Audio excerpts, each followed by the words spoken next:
శ్రీమాత్రే నమః. అందరికీ నమస్కారం అండి. అందరూ ఎలా ఉన్నారు? నేను చాలా బాగున్నానండి. మీ అందరూ కూడా బాగుండాలి. ఆ హరిహరాదుల యొక్క కృపా కటాక్షాలు అందరూ కూడా కలగాలని కోరుకుంటూ ఇవాళ యొక్క వీడియోలో మనందరం కూడా ఆగస్టు 16వ తేదీ శ్రావణ శుక్రవారం 2వ వారం పౌర్ణమికి ముందు వచ్చే శుక్రవారం రోజున మనము వరలక్ష్మి వ్రతం అయితే జరుపుకుంటాం. అయితే ఈ రోజున మనందరం కూడా అంగరంగ వైభవంగా అయితే పూజ అనేది చేసుకొని ఆ అమ్మవారి యొక్క కృపా కటాక్షాలు అనేవి పొందుతాం. అయితే చాలామంది పూజ అనేది సరైన సమయంలో చేయకుండా మేము ఎందుకు పూజ చేసినా కూడా మాకు ఫలితం రాలేదే అని బాధపడుతూ ఉంటారు. అలాంటి వాళ్ళు ఎటువంటి ఇబ్బందులు బాధపడకుండా నేను చెప్పిన ఈ పూజా సమయాలలో మీరు పూజ చేసుకున్నట్టయితే చాలా మంచిదండి.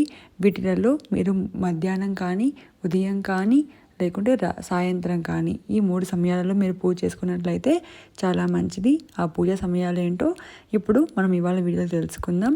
దాంతోపాటుగా మన ఛానల్లో ఇలా అమ్మవారిని చక్కగా ఎలా అలంకరించాలి, పూజా విధానం ఎలా చేసుకోవాలి, అలాగే మంత్రాలతో సహా మన వీడియోని పెట్టుకొని మీరు 30 నిమిషాల పాటు పూజ ఎలా చేసుకోవాలి అన్నవన్నీ కూడా మన ఛానల్లో పోస్ట్ చేశానండి. మీ అందరూ కూడా తప్పకుండా చూడాలని కోరుకుంటున్నాము.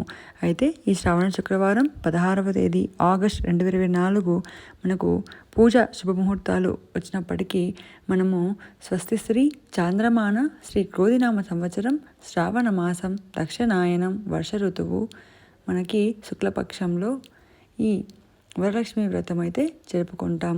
అయితే ఉదయం పూజ చేసుకున్న వాళ్ళు బ్రహ్మముహూర్తంలో 4:58 నుంచి 8:17 వరకు చేసుకోవచ్చు. మధ్యాహ్నం చేసుకోవాలి అన్న వాళ్ళు 12:01 నుంచి 12:30 వరకు చేసుకోవచ్చు. ఒకవేళ సాయంత్రం చేయాలి అన్నవాళ్ళు 5:35 నుంచి 7:56 లోపు చేసుకోవచ్చు.